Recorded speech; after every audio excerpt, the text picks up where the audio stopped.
Good morning प्यारे विद्यार्थियों। आज हम गायत्री के इस YouTube चैनल पे बात करेंगे बी पार्ट सेकंड के अंतर्गत गद्य साहित्य में प्रेमचंदोत्तर युग की उपन्यासों की मुख्य क्या प्रवृत्तियाँ रही हैं, कौन कौन इस धारा के उपन्यासकार रहे हैं और उनकी मूल जो प्रवृत्ति हैं किस प्रकार के उपन्यास लिखने की रही हैं। हमने इससे पहले चर्चा की थी कि प्रेमचंदोत्तर या प्रेमचंद युग की उपन्यास कैसी थी, कौन कौन वहाँ उपन्यासकार थे। उससे पहले हमने प्रेमचंद पूर्व उपन्यास का जिक्र कर लिया था। आज हम जो है इसका व्यापक अध्ययन करेंगे प्रेमचंदोत्तर युग की उपन्यास का। हम देखते हैं किस प्रकार से प्रेमचंद युग में उपन्यासों का चलन था, किस प्रकार के उपन्यास लिखे जाते थे। यहाँ हम सबसे पहले बात करेंगे प्रेमचंदोत्तर युग में उपन्यास साहित्य का क्षेत्र जो है वह प्रेमचंद युग से कहीं अधिक व्यापक था और कहीं अधिक विस्तीर्ण था। संख्यात्मक दृष्टि से भी इस युग का उपन्यास साहित्य विपुल हैं, यानी संख्या में भी बहुत से उपन्यास इस युग में लिखे गए। लेकिन प्रेमचंद जैसी गहराई इस युग के उपन्यासों में बहुत कम दिखाई देती हैं। यानी विषय जो हैं, जो आम जनता का विषय हैं, गहराई से देखा जाए तो अब हम पाते हैं कि इस युग के उपन्यासकार प्रेमचंद की गहराई को नहीं छू पाए हैं। प्रेमचंदोत्तर युग में विषय वस्तुगत प्रवृत्तियाँ उजागर हो गई थी। अलग अलग विषय के रूप में लोग लिखना प्रारंभ कर रहे थे। सामाजिक उपन्यास, व्यक्तिवादी, समाजवादी, ऐतिहासिक, मनोवैज्ञानिक आदि उपन्यास। इन प्रवृत्तियों के आधार पर हम इसका कुछ विश्लेषण करेंगे, विवेचन करेंगे। तो सबसे पहला विवेचन आता है हमारा सामाजिक उपन्यास। ये उपन्यास सामाजिक मंगल या समाज की मंगल की भावना से अभिप्रेरित हैं। सियाराम शरणगुप्त, विश्वंभरनाथ कौशिक, अमृतलाल नागर तथा फणीश्वरनाथ रेणु, चतुरसेन शास्त्री, उपेंद्रनाथ अस्क इस कोटि के प्रमुख उपन्यासकारों को हम ले सकते हैं या प्रमुख उपन्यासकार ये थे। अस्क जी को या अस्क जी की जो उपन्यास हैं सितारों का खेल, ये रोमानी वातावरण की कृति हैं। इन्होंने दूसरी उपन्यास लिखी गिरती दीवारें। इस उपन्यास में चेतन के माध्यम से आधुनिक समाज की वैवाहिक रूढ़ियों के कारण युवक और युवतियों के प्रणय की असफलता में दाम्पत्य जीवन की विसंगति को उजागर किया है। किसको किया है कि चेतन है, इसका मुख्य पात्र हैं और उसके माध्यम से आधुनिक समाज में वैवाहिक रूढ़ियाँ के कारण युवक और युवतियाँ हैं वह अपने प्रेम में किस प्रकार से असफल हो जाते हैं और अपना दाम्पत्य जीवन कई विसंगतियों से भर देते हैं। इसी चीज़ को उन्होंने उकेरा है। भूले बिसरे चित्र ब्रह्मा जी का विशाल उपन्यास है, जिसमें एक मध्यम वर्ग के परिवार की 4 पीढ़ियों की कहानी द्वारा विगत 5 दशकों के बदलते भारतीय समाज के मूल्य एवं राजनीतिक उथल पुथल को इन्होंने दर्शाया है। अमृतलाल नागर की उपन्यास बूंद और समुद्र बहुचर्चित उपन्यास हैं, जिसमें बूंद व्यक्ति का और समुद्र समाज का प्रतीक हैं। ये हमारे उपन्यास थे सामाजिक उपन्यास। दूसरा या दूसरी प्रवृत्ति इस काल की आती हैं व्यक्तिवादी उपन्यास। व्यक्तिवादी उपन्यासों में व्यक्तिगत चरित्र, व्यक्तिगत जीवन दर्शन, व्यक्तिगत मनोविज्ञान आदि की प्रधानता रही हैं। यानी यहाँ लेखक हैं व्यक्ति विशेष की बात करेगा, व्यक्तिगत जीवन दर्शन की बात करेगा, व्यक्तिगत उसका चरित्र कैसा है और व्यक्तिगत उसका मनोविज्ञान कैसा है, इसी की चर्चा करता है। यानी यह जो प्रवृत्ति हैं वह इस उपन्यासों में प्रधान रहती हैं व्यक्तिगत। इस वर्ग में भगवती प्रसाद वाजपेयी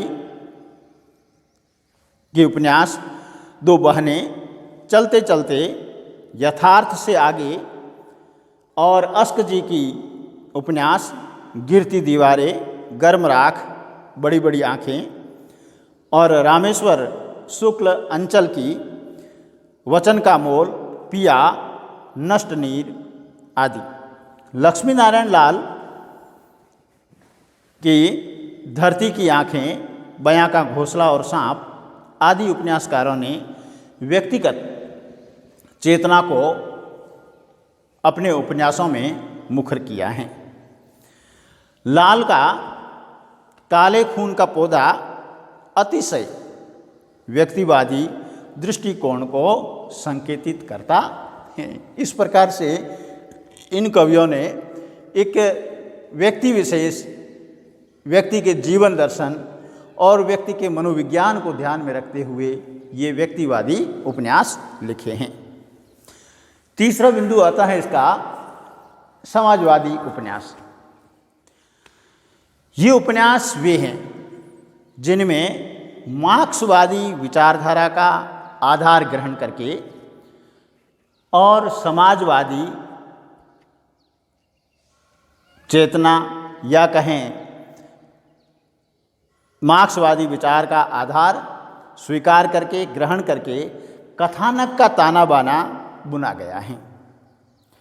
और समाजवादी उपन्यास का आधार जो है समाजवादी चेतना है, यानी समाज में चेतना जागृत करना।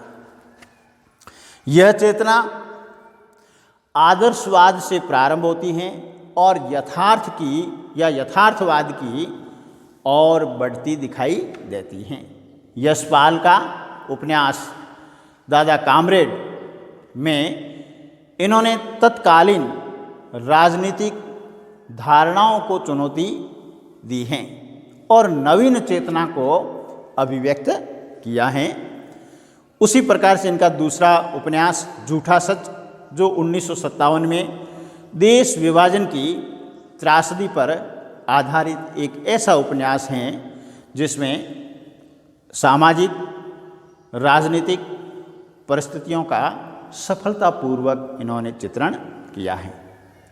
नागार्जुन ने रतिनाथ की चाची, बलचनमा, नई पोद और बाबा बटेश्वर नाथ आदि उपन्यासों में देहाती जीवन में धीरे धीरे किस प्रकार से समाजवादी चेतना पनप रही है उसकी ओर हमें संकेतित किया है। राजेंद्र यादव के प्रेत बोलते हैं और उखड़े हुए लोग, तो अमृत राय का बीज और अमृतलाल नागर चित्रलेखा, भूले बिसरे चित्र, भैरव प्रसाद कृत उपन्यास सती मैया का चोरा आदि जितने भी उपन्यास हैं वह समाजवादी चेतना वाले उपन्यास हैं। चौथा हमारा बिंदु आता है ऐतिहासिक उपन्यास, कि इस युग में इतिहास को विषय बना करके लिखने वाले भी लोग थे, उपन्यासकार थे। इस वर्ग में कौन कौन आते हैं? इस वर्ग में सबसे पहले आते हैं वृंदावन लाल वर्मा। इनका उपन्यास हैं गढ़कुंडार, झांसी की रानी, कचनार और मृगनयन। ये सभी उपन्यास ऐतिहासिक हैं और कल्पना का बहुत बढ़िया इन उपन्यासों में समायोजन किया गया है। वैशाली की नगरवधु, सोमनाथ तथा वयम रक्षाम आचार्य चतुर्सेन के प्रसिद्ध उपन्यास हैं, जो अपने इतिहास को समेटे हुए हैं और जिनमें पर्याप्त अनुसंधान के बाद पुराने इतिहास को समेटा गया है। राहुल साकर्त्यायन के सिंह सेनापति जय योधे में समाजवादी विचार हैं, समाजवादी दर्शन हैं और बौद्ध धर्म का सामंजस्य स्थापित किया गया है। रागे राघव ने मुर्दों का टीला नामक उपन्यास लिखा, जिसमें ऐतिहासिक उपन्यास की श्रेणी में रख सकते हैं, क्योंकि उसमें मोहनजोदड़ो के लोकतंत्र का पूर्ण चित्रण किया गया है। ये थे ऐतिहासिक उपन्यासकार और प्रमुख उपन्यास। अगला बिंदु है मनोविश्लेषणवादी उपन्यास। देखिए, अब मनोविश्लेषणवादी उपन्यासों में इन्होंने किन बातों का जिक्र किया है उसका विश्लेषण करेंगे। इस धारा के यानी मनोविश्लेषणवादी धारा के उपन्यास मनोवैज्ञानिक सिद्धांतों के आधार पर व्यक्ति के व्यक्तित्व का विश्लेषण प्रस्तुत करते हैं। सबसे पहले मनोविश्लेषण करने वाले हैं जैनेन्द्र कुमार। जैनेन्द्र ने परख, सुनीता, त्यागपत्र, कल्याणी उपन्यास लिखे। इसी तर्ज के आधार पर ईलाचंद जोशी ने सन्यासी, प्रेत और छाया, निर्वासित, लज्जा, मुक्तिपथ, सुबह के भूले, जहाज का पंछी, आगे अज्ञे ने भी शेखर एक जीवनी, नदी के द्वीप आदि उपन्यास लिखे, जो मनोविश्लेषणवादी उपन्यास कहे जा सकते हैं। इन उपन्यासों में विभिन्न पात्रों के मन की उलझनों, मन की गुंथियों, मन की शंकाओं का निरूपण कथा के माध्यम से उपन्यासकार ने किया है। त्यागपत्र में मृणाल के आत्मपीड़न की गाथा का मनोविश्लेषण या मनोवैज्ञानिक चित्रण हुआ है।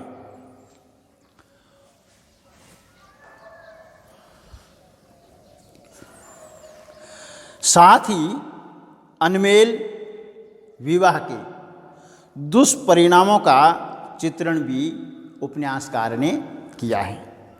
सुनीता में फ्राइड के सिद्धांतों के आलोक में, फ्राइड के सिद्धांतों के प्रकाश में हरिप्रसन्न के व्यवहार का चित्रण, हरिप्रसन्न मुख्य पात्र हैं, तथा कल्याणी एक अतृप्त और आधुनिक नारी की कथा है।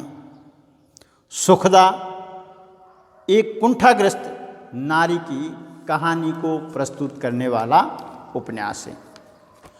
जोशी जी की उपन्यासों में मानव मन की कुंठाओं एवं ग्रंथियों का सुंदर विश्लेषण प्रस्तुत किया गया है। इन उपन्यासों की मूल विषय वस्तु प्रेम एवं रोमांस हैं, फिर भी उसका विवेचन मनोविज्ञान के आलोक में किया गया है। अज्ञे में मनोविश्लेषण की गहन क्षमता के साथ साथ सूक्ष्म सौंदर्य कला के प्रति ईमानदार चेतना विद्यमान है और इनका मनोविश्लेषणवादी उपन्यास शेखर एक जीवनी, नदी के द्वीप दोनों ही हैं। फिर अगली विशेषता आती हैं आंचलिक उपन्यास। आंचलिक उपन्यासों की शुरुआत लगभग 1950 के बाद से मानी जाती हैं, जब 1954 में फणीश्वर नाथ रेणु ने मेला आंचल नामक उपन्यास की रचना की।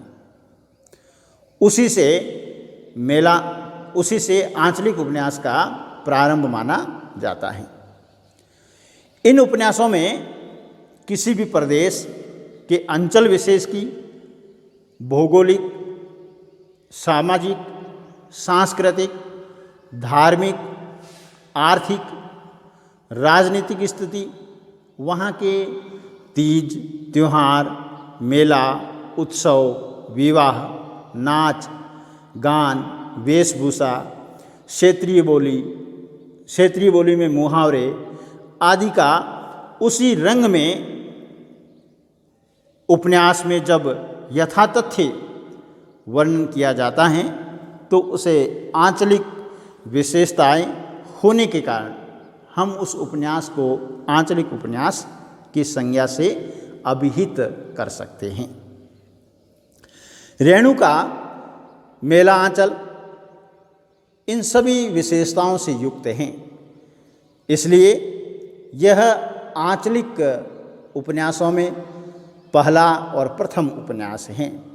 मेला आंचल प्रतिपरिकथा और नागार्जुन ने बलचन्मा व वरुण के बेटे रांगे राघव ने काका कब तक पुकारूं और रामदर्श मिश्र ने पानी के प्राचीर, जल टूटता हुआ आदि शहरी एवं ग्रामीण अंचल से संबंध रखने वाले उपन्यासों की रचना की। इनमें प्रादेशिक या स्थानीय रंग और स्पर्श की बहुतायत हैं। फिर आता है अगला बिंदु, सेक्स या यौन आधारित उपन्यास। इस युग में यौन आधारित उपन्यास लिखे जाने लगे थे। जैनेन्द्र ने सुनीता में एक नारी तथा पुरुष की अतृप्त काम वासना को दार्शनिक वातावरण में प्रस्तुत किया है। त्यागपत्र की मृणाल परिस्थितियों से बाध्य हो अनेक पुरुषों का आश्रय लेकर भी महिमामयी बनी रही हैं। भगवती चरण वर्मा ने आखिरी दाव में आर्थिक परिस्थितियों में विवश नारी के शरीर विक्रय का मार्मिक चित्रण किया है। जहाँ आखिरी दाव में नारी हैं जो आर्थिक परिस्थितियों के वशीभूत या विवश होकर के अपनी देह व्यापार का कार्य करती हैं। धन के आगे यौन नैतिकता कितनी नगण्य है, इसे वर्मा जी ने बड़ी कुशलता से चित्रित किया है। ईलाचंद जोशी की पर्दे की रानी, प्रेत और छाया, सन्यासी आदि उपन्यासों में नारी और पुरुष के अवैध संबंधों तथा पुरुष द्वारा नारी के प्रवंचित होने की कथा को दर्शाया है। आगे की शेखर एक जीवनी में शेखर भी काम कुंठित हैं। उसकी मुंह बोली बहन शशि संपूर्ण हृदय से प्यार करती है और विवाहिता होकर भी इस प्यार का निर्वाह करती हैं। वहीं नदी के द्वीप के प्राय सभी मुख्य पात्रों की समस्या व्यक्तिवाद, विवाह एवं यौन आकर्षण की हैं। उपेंद्रनाथ अश्क के उपन्यास गिरती दीवारें, इस उपन्यास में चेतन नामक पात्र अतृप्त वासना के रोग से ग्रस्त हैं। महेंद्र भल्ला का एक पति के नोट्स में भी सहवास चित्रणों की भरमार हैं। गिरिराज किशोर के यात्राएं उपन्यास में नवविवाहिता युगल के संभोग न कर पाने की व्यथा व्यक्त हुई हैं। इसी बोध के अन्य उपन्यासों में कृष्णा सोबती का सूरजमुखी अंधेरे के, मित्रों मरजानी, यारों का यार तथा गोविंद मिश्र का वह अपना चेहरा, इसी तरह की रचनाएं हैं। ये थे इस युग के सेक्स या यौन आधारित उपन्यास। अब आता है अगला बिंदु, जहां हम कह सकते हैं आधुनिक या आधुनिकता बोध के विविध उपन्यास, यानी आधुनिक बोध के विविध प्रकार के उपन्यास। अब आधुनिक बोध के हैं तो इसमें निम्न बातें आ जाती हैं। एक तो औद्योगिकरण, बौद्धिकता का अतिरेक हो जाता है, यंत्रीकरण हो जाता है, अस्तित्ववादी और पाश्चात्य विचारधाराओं के फलस्वरूप आधुनिकता की जो स्थिति उत्पन्न हुई, इसका प्रतिबिंब साहित्य की विधा उपन्यास पर भी पड़ा, यानी आम जन पर इन सब का प्रभाव पड़ता है। औद्योगिकरण का, बौद्धिकता का अतिरेक, यंत्रीकरण का, अस्तित्ववादी और पाश्चात्य विचारधारा का। तो उपन्यास भी इस प्रभाव से पीछे नहीं रहा। मोहन राकेश द्वारा रचित उपन्यास आने वाला कल, अंधेरे बंद कमरे आधुनिकता से अधिक प्रभावित हैं। कमलेश्वर का डाक बंगला, एक सड़क 57 गलियां, गंगा प्रसाद विमल का अपने से अलग आधुनिकता बोध रचित उपन्यासों में शामिल हैं। उषा प्रियवंदा का 55 खंबे लाल दीवारें कृति में इन्होंने नौकरी पेशा अविवाहित नारी के बाहरी और भीतरी जीवन संघर्षों का वर्णन किया है। श्रीलाल शुक्ल की व्यंग्यात्मक कृति राग दरबारी राजनीति पर कटाक्ष करने वाली कृति हैं और शिव प्रसाद सिंह का अलग अलग वेतरणी, राही मासूम रज्जा का आधा गांव, मणि मधुकर का सफ़ेद मेमने तथा नदी फिर बह चली, बंदी उजमा, एक चूहे की मौत और रमेश चंद्र शाह का गोबर गणेश तथा किस्सा गुलाम का इस युग में लिखे गए कुछ उल्लेखनीय आधुनिकता बोध को लिए हुए उपन्यास हैं। यहाँ हमने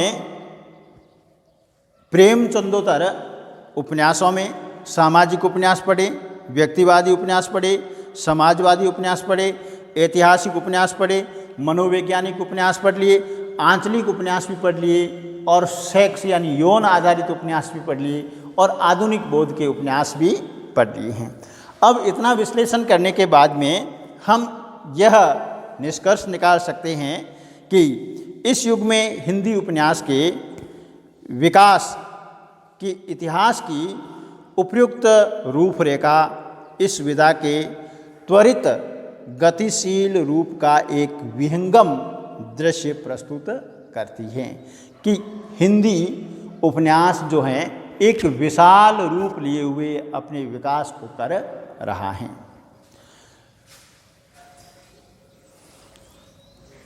प्यारे दोस्तों, आज हम इस उपन्यास प्रेमचंदोत्तर युग के उपन्यास को यहीं ख़त्म करेंगे। कल हम इसके आगे का टॉपिक लेंगे। आप हमारे इस YouTube चैनल को सब्सक्राइब कीजिए, लाइक कीजिए, शेयर कीजिए और कमेंट कीजिए। धन्यवाद।